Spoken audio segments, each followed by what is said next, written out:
但是嘛有人有下资格，所无法度领这个1万块。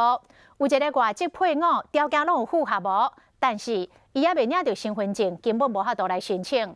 也阁有一位流动的摊贩，咧卖鸡2个月张太太，因为伊的老母亲有来欠一笔棺查本，结果这个生活伫要过袂落去的张太太，嘛是无法度清这条纾困金。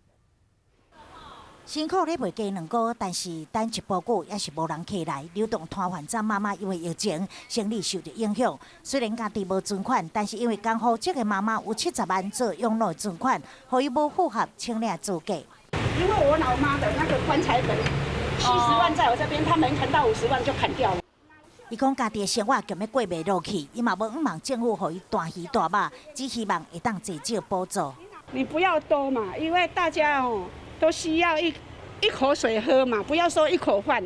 另外领袂到，也阁有外籍配偶陈小姐过来台湾4天，伊伫西门町的小食店工作，因为游客检测，所以工作时数嘛受到影响。虽然4项申请资格拢有符合，但是因为身份的问题，袂当申请。